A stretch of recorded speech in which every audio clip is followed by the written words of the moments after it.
We are starting a new chapter today. Chapter 5 is all about linear functions.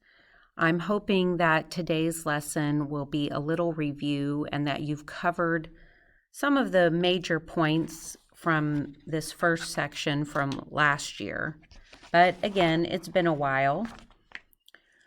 So it's a good review, a good reminder, even if you have had some experience with it, as we'll be using a lot of this for the rest of the chapter. So in this lesson, we're reviewing rate of change. Rate of change really is slope, so they're kind of interchangeable. We have a mixed review problem here, just writing a function rule to represent the cost for racing your motorcycle at a track. So here we have the total cost, and they're asking us to pay $40 for a racing license, plus we have to pay $15 per race. So there we have a function to represent that relationship. And since we are going to be focusing on linear functions, this also happens to be a linear function. Go figure. So getting into the lesson, we've got just some vocabulary I want to talk about. When we talk about rate of change and slope, we are talking about the steepness of the line, measuring that steepness. So the rate of the vertical change to the horizontal change between 2 points on that line is a way to quantify that steepness, and we call that the slope of the line. Sometimes we also refer to it as rate of change. So slope, you may have heard of it as the rise over the run. Really only relate that when it is on a graph, or vertical change over the horizontal change. Now, there are 2 special cases for slopes. If you have a horizontal line, you're always going to have a slope of 0. And if you have a vertical line, you always have an undefined slope.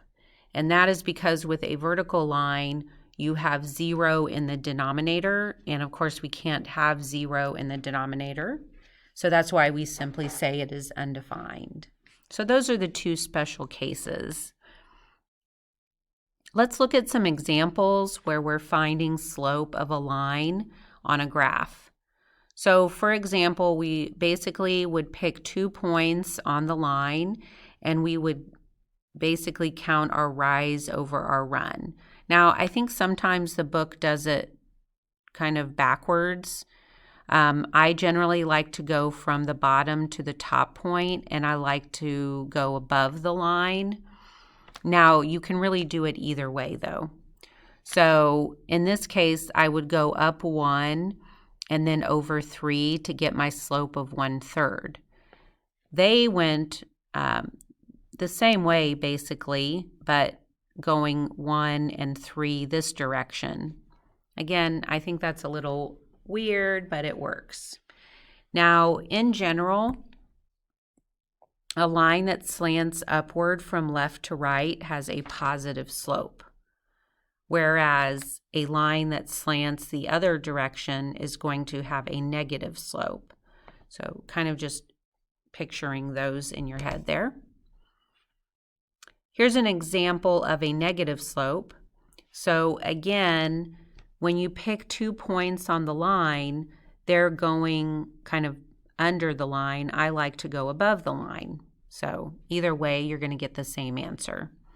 One thing to think about, though, is when you are going up and to the left, anytime you're going to the left, it's going to be that negative slope. So here they went down, which is negative, and to the right, which is positive. So they still get a slope of -2. I would go up to left 1, so the 1 would be negative. So again, it would have a slope of -2.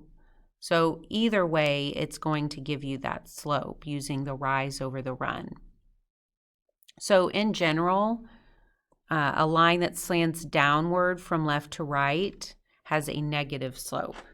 And we represent that slope, that steepness, using a ratio or a fraction. Now, in this problem, they're asking us to find the rate of change using a table. So the table here shows the distance that a band marches over time. The rate of change from one row to the next is 260 feet per minute.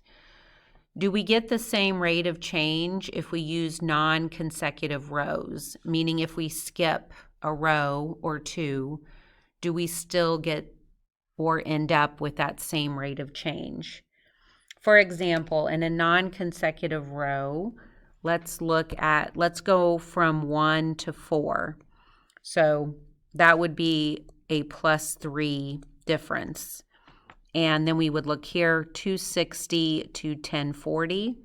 That would end up being a +780 difference. So that would give us a slope of 780, the change in the y, over 3, the change in the x value. And if we simplify that, it does simplify to 260 over 1, which is our rate of change, because as we look at the pattern, it's going up by 260 each time as the time is going up by 1. So we know it's a linear pattern because it has that constant rate of change. And we now know that even if we use non-consecutive rows, it would simplify to that same rate of change. So just an example to show that relationship. Going on to example 2, when you find a slope using a graph, you are going to make sure that you have 2 points on that graph. Make sure you pick 2 points that are at an intersection. I don't want to pick a point that's like in the middle of a box. That doesn't really help me. I want them to be at an intersection. And once we have our 2 points picked, so in this case we're using this one and this one, we're going to make a triangle basically. So I'm going to go up to where this point is, and then I'm going to go over. So we create this triangle, which you may remember doing in the past. And then we just count our rise over our run. So we went up 2, so there's our rise. And then it looks like we're going over 1, 2, 3, 4, 5.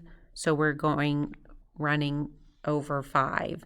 So our slope is going to be 2/5, 2 over 5. And we always want to relate that to a fraction or ratio, even if it's an improper fraction. Is that 5? Now that I'm thinking about it, 1, 2, 3, 4, 5. Yes, I just wanted to make sure there. So we get a slope of 2/5. Rise over run. If we want to go ahead and write that, we can. Okay.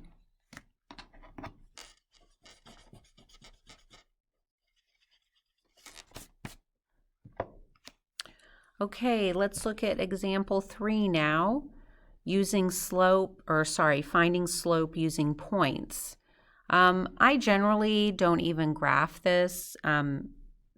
We can use the formula to find slope. So let me see if I give you that formula later. Yes, I do.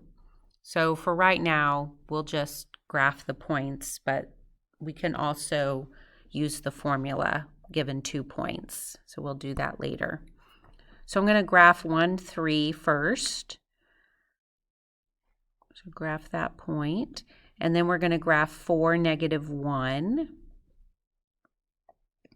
And so I can make my line there. Probably won't be a great straight line, but not horrible. Okay, so here's the line we're trying to find the slope for. So again, I can just look at the bottom and go to the top. So I'm going to do my rise over my run, and it creates again that triangle relationship. So it looks like I went up 1, 2, 3, 4 units. and then looks like I go over 1, 2, 3. And since I'm going to the left, that would be a negative slope. So anytime you're going to the left, it'll be negative. So our slope here in this case would be rise of 4, a run of negative 3.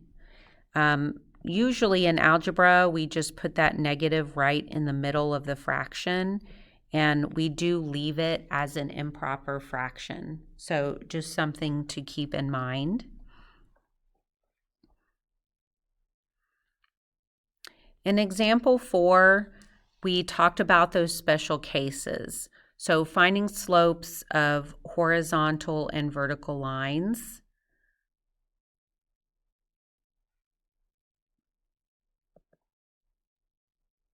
I can see here we have a special case. So when I graph 4, negative 3, graph that point there, and then 4, 2, I can see that we have a vertical line situation, and we said that's one of those special cases. So our slope in this case would be undefined. It is vertical and a special case. Now, I told you that I'd kind of go over the slope formula with you as well. So when you have just 2 points and you don't really want to graph those 2 points, we can use our slope formula. y2 minus y1 over x2 minus x1. So there's an example here. We're going to let y2 and y1, so I'm going to go ahead and label this x1 and y1, and then I will label this one x2 and y2. Technically, it doesn't matter which is which, you just need to be consistent. So I usually do first point, second point. And then we have to take this and kind of go backwards. So we have to do 7 minus 5. And then I take the negative 1 minus the 2. So the y2 minus y1 over x2 minus x1. And we calculate our slope. Again, when it's a negative, we usually write that negative in the center of the fraction, because technically it could be in the numerator or the denominator. So that's why it goes in the middle. So go ahead for 5 and 6 if you want to pause and work out 5 and 6. Then you can check with me when you're done there. So hopefully you had a chance to pause and practice that for a minute or two. I went ahead and plugged the numbers into my formula. And so y2 minus y1 over x2 minus x1. So on number 5, we should end up with 4/5 as our slope. And don't forget here with number 6, remember that when you have a negative and a minus, remember they both change to positive. So we end up with 2 here over negative 1. And we can go ahead and simplify that simply to negative 2 for our slope. So just a review real quick, a summary of the different types of lines that we've talked about today. Label each graph with one of the descriptions. So understanding whether it's a negative slope, positive, or whether it's your special cases. So just a quick summary of what we had talked about earlier. So in this portion, we have our positive slope. We would go up into the up into the right, so that would be positive. Here we would end up with our negative slope. We end up going up into the left. Anytime you go to the left, you'll have negative. And then you have your special cases. Horizontal lines should always have that slope of 0, and vertical lines should always be undefined.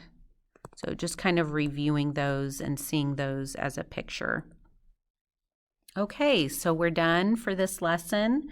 And now you need to check my website so that you can get the assignment.